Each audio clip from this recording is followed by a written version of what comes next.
Radio Newton presents রবিবারের বৈঠকে আমাদের আজকের নিবেদন হেমেন্দ্র কুমার রায়ের এথেন্সের শেকল বাঁধা ভূত।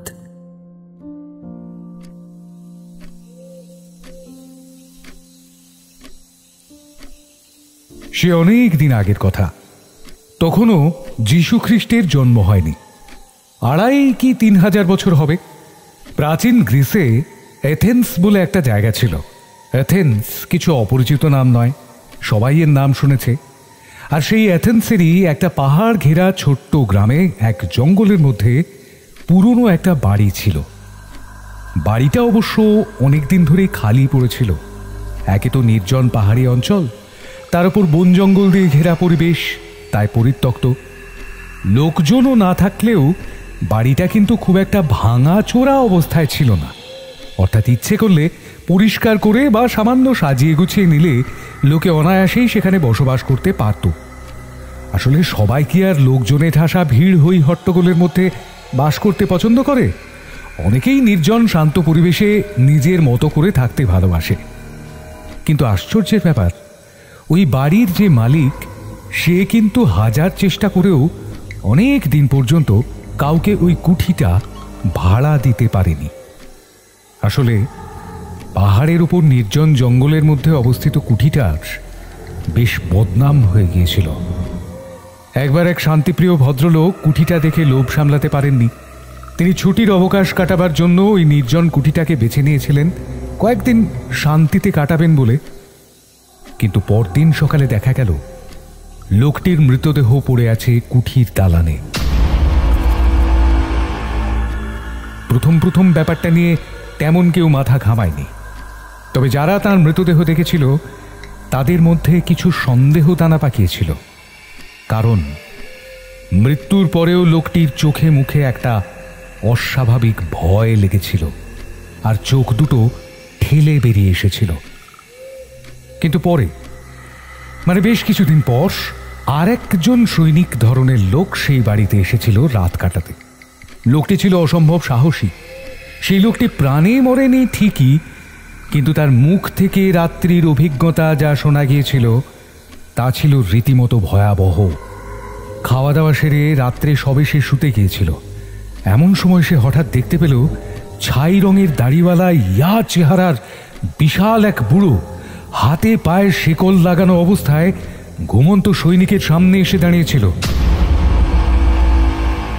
তার মুখ থেকে কেমন এক ধরনের গোঁ গোঁ আওয়াজ বেরোচ্ছিল। সৈনিক পুরুষটি মারা যায়নি, কিন্তু অজ্ঞান হয়ে গিয়েছিল। পরদিন জ্ঞান ফিরে আসার সঙ্গে সঙ্গে সে সেই কুঠি ছেড়ে পালিয়ে এসেছিল। সৈনিকটির মুখে সব কথা শোনার পর সারা গ্রামে আতঙ্ক ছড়িয়ে পড়ল। এমনকি দিনের বেলাতেও আর কোনো সাহসী লোক ওই বাড়ির দিকে পা বাড়াত না। লোকমুখে কথাটা ছড়িয়ে পড়ার পরই ভূতের বাড়ি বলে কুঠিটার অপবাদ হয়ে গেল। কেউ আর সাহস করে ওই কুঠির ত্রিসীমানায় পা বাড়াত না। কুঠির মালিক যে ছিল, সে লোকটি কুঠিটা ভাড়া দিয়ে নিজের সংসার চালাতো। কিন্তু যে মুহূর্তে ওই ধরনের একটা ভুতুড়ে প্রবাদ ছড়িয়ে পড়ল, তারপর থেকে আর কেউই কুঠিটা ভাড়া নিয়ে কয়েকদিন থাকার কথা ভাবতেও পারত না। ফলে হলো কি, কুঠিটা সবার কাছে ভূত কুঠি নামে পরিচিত হয়ে গেল। কেই বা সাধ করে নিজের প্রাণ বিসর্জন দিতে যাবে।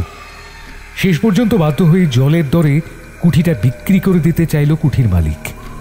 কিন্তু কিনবে কে? শখ করে ভূতের হাতে প্রাণ খোয়াতে কেউ রাজি নয়। তবু একজন রাজি হল। কুঠির মালিক একজন খদ্দের পেলেন। লোকটি ছিলেন তখনকার দিনে একজন নামকরা দার্শনিক।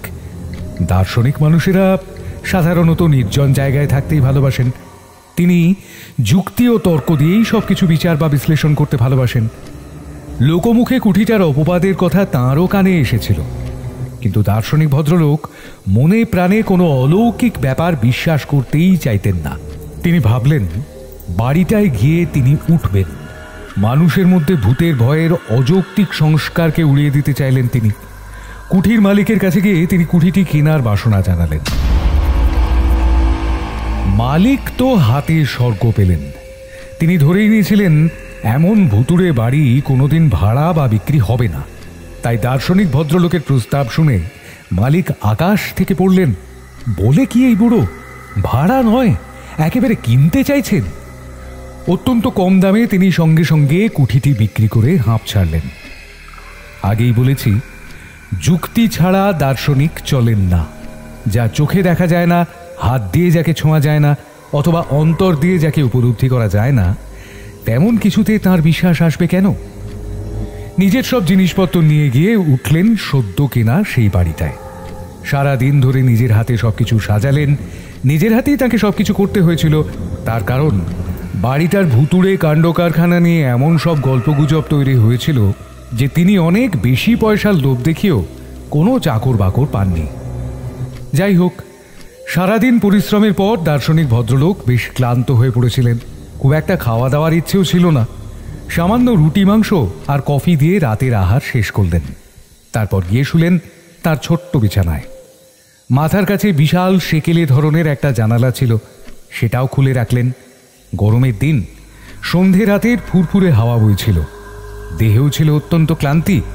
বাতি নিভিয়ে শোবার সঙ্গে সঙ্গে দু চোখের পাতায় নেমে এলো রাজ্যের ঘুম। কতক্ষণ ঘুমিয়েছিলেন কে জানে। হঠাৎ একটা অদ্ভুত আওয়াজ আর অস্বস্তির মধ্যে তার ঘুমটা গেল ভেঙে। গভীর ঘুমে আচ্ছন্ন মানুষের হঠাৎ ঘুম ভেঙে গেলে সামান্য সময় লাগে প্রকৃতিস্থ হতে। দার্শনিক ভদ্রলোকেরও সামান্য সময় লাগলো তিনি কোথায় আছেন, কেমনভাবে আছেন এটুকু বুঝতে। তারপর তার সব কিছু একে একে মনে পড়ে গেল। তার মনে পড়ল তিনি এসেছেন এক নতুন বাড়িতে, আর এই নতুন বাড়িতেই তার প্রথম রাত্রিবাস। কান খাড়া করে অদ্ভুত আওয়াজ আর অস্বস্তিটা তিনি বোঝার চেষ্টা করতে চাইলেন। মিনিট 2-3 মড়ার মতো বিছানায় শুয়ে থেকে তিনি বুঝলেন আওয়াজটা অনেকটা শেকলের ঝনঝন আওয়াজের মতো, কিন্তু খুব স্পষ্ট নয়। কে যেন অনেক দূর থেকে শেকল টেনে টেনে আসছে। ধীরে ধীরে চোখ মেলে তাকালেন। জমাট অন্ধকার সারা ঘরে ছড়িয়ে আছে। মাথার কাছে জানালা দিয়ে কেবল আকাশটুকু দেখা যায়। অবশ্য সেই সময় আকাশটাকে আলাদা করে আর চেনা যাচ্ছিল না। আকাশের রং আর ঘরের রং এক হয়ে গিয়েছিল। দার্শনিক ভদ্রলোক কিন্তু চট করে বিছানা ছেড়ে উঠে বসলেন না। তিনি লক্ষ্য করতে চাইলেন ব্যাপারটা কি। আরও একটা জিনিস তিনি অনুভব করলেন, সমস্ত ঘরের বাতাস যেন স্তব্ধ হয়ে আছে। একটা দম বন্ধ করা গুমোট পরিবেশ সৃষ্টি হয়েছে। অনেকটা সময় যখন এইভাবে কেটে গেল আর জমাট বাঁধা অন্ধকারটা যখন ধীরে ধীরে সয়ে এলো, হঠাৎই তিনি আবিষ্কার করলেন হাতে পায়ে শিকল বাঁধা একটা অশরীরীর হালকা ছায়ামূর্তি আস্তে আস্তে ভেসে উঠছে। হাত নেড়ে সেই ছায়ামূর্তিটা কি যেন বলতে চাইছে। মূর্তিটার দুটো চোখ আর মুখের হাঁ থেকে জ্বলন্ত আগুনের আভা ঠিকরে বেরোচ্ছে। দার্শনিক ভদ্রলোক ছিলেন প্রচণ্ড সাহসী। ভৌতিক কিছুতে তার তেমন বিশ্বাস বা সংস্কার কিছুই ছিল না। তবু ভয় না পেলেও একটা অদ্ভুত বিস্ময় তাকে কিছুক্ষণের জন্য আচ্ছন্ন করে রাখল। তিনি বুঝতে চাইলেন এটা কি, কোনো ভয়ঙ্কর দানব নাকি কোনো অসৎ মানুষ ওইভাবে সাজগোজ করে তাকে ভয় দেখাতে চাইছে। শুয়ে শুয়ে এইসব নানান যুক্তি তর্ক যখন তার মনে ঝড় তুলেছে, তখনই তিনি দেখলেন সেই হাতে পায়ে শিকল পরা ছায়া ছায়া মূর্তিটা ধীরে ধীরে তাঁরই দিকে এগিয়ে আসছে। শেষ পর্যন্ত মূর্তিটা তার একেবারে খাটের কাছে এসে থমকে দাঁড়ালো। দু চোখ আর মুখের গহ্বর থেকে তখনও সেই লাল আগুনের আভাটা ঠিকরে পড়ছিল। সে যেন মুখ হাঁ করে হাত পা নেড়ে কিছু একটা বলতে চাইছিল, আর তার হাত নাড়ার সঙ্গে সঙ্গে শিকলের ঝনঝন আওয়াজটাও ক্রমাগত শব্দ তুলে যাচ্ছিল। অন্য কেউ হলে এতক্ষণে নিশ্চয়ই অজ্ঞান হয়ে যেত, অথবা দুর্বল হৃদয়ের কোনো রোগী হলে নির্ঘাত তার মৃত্যু হতো। কিন্তু অত্যন্ত সাহসী সেই দার্শনিক ভদ্রলোকটির কিছুই হলো না, বরং তিনি যেমন ছিলেন সেইভাবেই তাকিয়ে রইলেন ছায়ামূর্তিটার দিকে। আসলে তিনি দেখতে চাইছিলেন অশরীরী মূর্তিটা এরপর কি করে। এক মুখ দাড়ি গোঁফের জঙ্গল আর এক মাথা রুক্ষ চুলে মূর্তিটিকে তখন বেশ বিভৎস এবং ভয়াবহ বলে মনে হচ্ছিল। তারপর তার হাতের নখগুলো ছিল বেশ বড় বড়। হাতের তীক্ষ্ণ আর বড় বড় নখ দেখে দার্শনিকের মনে একটা অন্য ধরনের ভয় এলো। ভূত তিনি বিশ্বাস করতেন না, কিন্তু জ্যান্ত দেহের কোনো চোর ডাকাতকে তার ভয় না করার কোনো কারণ ছিল না। মৃত্যুর পর প্রেতাত্মা মানুষের কতটা ক্ষতি করতে পারে সে সম্বন্ধে তার কোনো ধারণাই ছিল না। অদেখা এমন কিছু পৃথিবীতে আছে বলেও তার বিশ্বাস ছিল না, কিন্তু জ্যান্ত চোর ডাকাত মানুষের অনেক ক্ষতি করতে পারে। তাছাড়া তার কাছে আত্মরক্ষার মতো তেমন কোনো অস্ত্রই ছিল না। মনে মনে যখন তিনি ভাবছিলেন সত্যিই যদি লোকটি কোনো চোর ডাকাত হয় তাহলে তার করার কিছু থাকবে না, তার উপর লোকটাকে দেখে মনে হয় তার গায়ে বেশ জোরও আছে। তাই তিনি যখন সম্ভাব্য বিপদের হাত থেকে বাঁচার জন্য কি করা যায় তাই ভাবছিলেন, ঠিক সেই মুহূর্তে আশ্চর্য হয়ে লক্ষ্য করলেন মূর্তিটি আর এক পাও না এগিয়ে এসে ক্রমাগত পিছু হটতে শুরু করল। পিছুতে পিছুতে সে একসময় ঘর পরিত্যাগ করল। অশরীরী মূর্তিটিকে পিছিয়ে যেতে দেখে দার্শনিক ভদ্রলোকটি ক্ষণিকের অবশ অবস্থা ত্যাগ করে তড়াক করে বিছানা ছেড়ে উঠে পড়লেন। তারপর নিজেও ছুটে ঘর ছেড়ে বাইরে এসে দাঁড়ালেন। অশরীরী মূর্তিটি ভূত বা অদ্ভুত যাই হোক না কেন, দার্শনিক পরম বিস্ময়ে লক্ষ্য করলেন বারান্দা পার হয়ে মূর্তিটি ধীরে ধীরে নিচে নেমে গেল। তারপর লম্বা উঠোনের ঠিক মাঝ বরাবর গিয়ে হঠাৎই যেন কর্পূরের মতো উধাও হয়ে গেল। দার্শনিক ঠিক তখনই একবার চিৎকার করে উঠলেন, কে কে? কিন্তু উত্তরে কেবল অনেক দূর থেকে ভেসে আসা অস্পষ্ট গোঙানি ছাড়া আর কিছুই শুনতে পেলেন না। উঠোনের ঠিক যে জায়গায় মূর্তিটি অদৃশ্য হয়ে গিয়েছিল সেইখানে দাঁড়িয়ে অনেকক্ষণ গুম হয়ে কি যেন ভাবলেন। আরও দু একবার ডাকাডাকি করেও কারো উত্তর কিছু পেলেন না। বিফল মনোরথে তিনি ঘরে ফিরে শুয়ে পড়লেন। বাকি রাতটা এই অদ্ভুত ব্যাপারটি নিয়ে চিন্তা করতে করতে কাটিয়ে দিলেন। ভোরের আলো ফোটার সঙ্গে সঙ্গে গত রাত্রে ঠিক যে জায়গা থেকে মূর্তিটা অদৃশ্য হয়ে গিয়েছিল সেখানে এসে অনেক কিছু পর্যবেক্ষণের দৃষ্টিতে খুঁটিয়ে খুঁটিয়ে লক্ষ্য করতে থাকলেন। কিন্তু দিনের আলোয় কোনো কিছুই তার অস্বাভাবিক বলে মনে হলো না।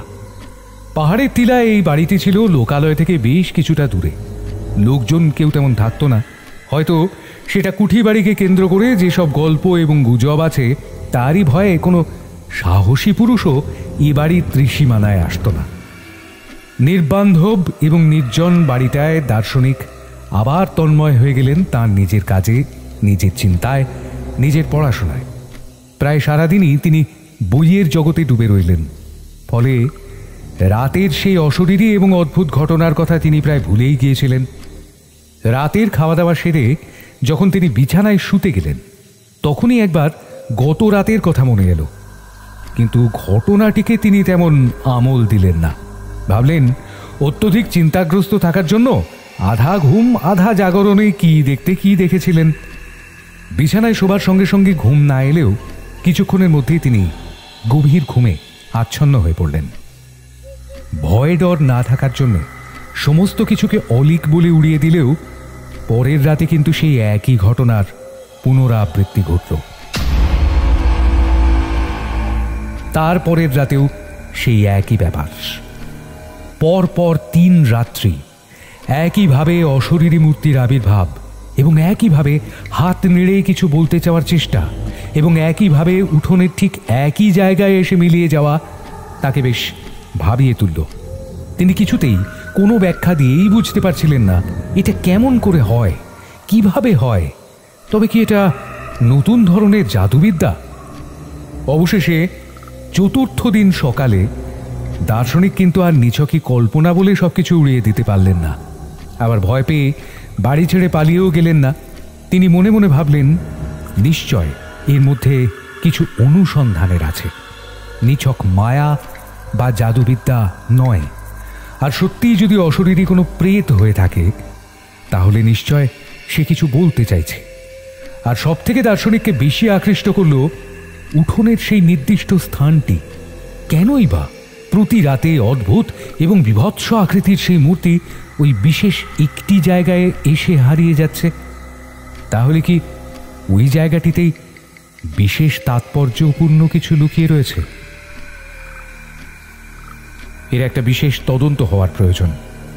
4র্থ দিন সকালে আলো ফোটার সঙ্গে সঙ্গে দার্শনিক আর বাড়িতে বসে রইলেন না, চলে গেলেন শহরে। প্রথমেই তিনি যোগাযোগ করলেন স্থানীয় ম্যাজিস্ট্রেটের সঙ্গে।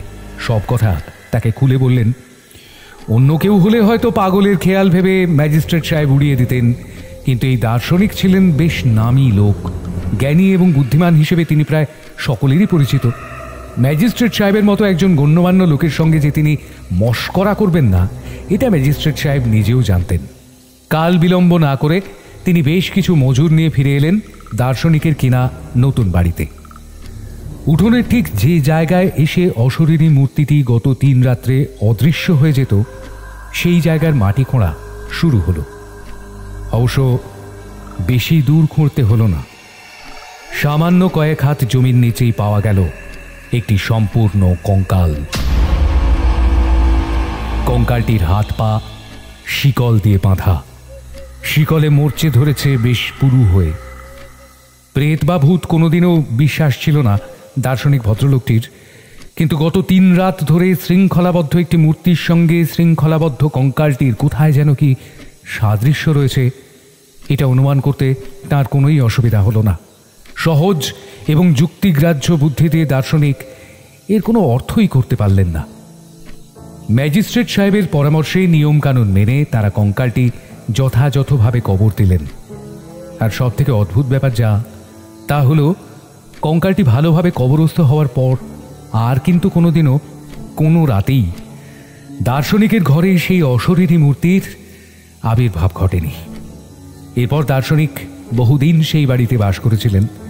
বহুদিন ধরে তিনি কবরস্থ কঙ্কালটির সম্বন্ধে খোঁজ খবরও করেছিলেন, কিন্তু সঠিকভাবে কেউ বলতে পারেনি ওই বাড়িতে কাউকে কোনোদিনও ওইভাবে কবর দেওয়া হয়েছিল কিনা। তবে ওই গ্রামের এক অতি বৃদ্ধের মুখে শোনা যেত, অনেক অনেক দিন আগে এক বৃদ্ধ কৃতদাসকে সামান্য অপরাধের জন্য ওইভাবে হাতে পায়ে শেকল বেঁধে জীবন্ত কবর দেওয়া হয়েছিল। এই ঘটনা সত্য কি মিথ্যা তা জানার উপায় নেই। তবে দার্শনিক এটুকু বুঝেছিলেন, মৃত্যুর পর আত্মার আসা যাওয়া থাকে, আর সে আত্মা যদি অতৃপ্ত হয় তাহলে অশরীরী রূপ নিয়ে মানুষকে দেখা দিতে চায়, হয়তোবা তার অতৃপ্ত আত্মার তৃপ্তির পথ খোঁজে।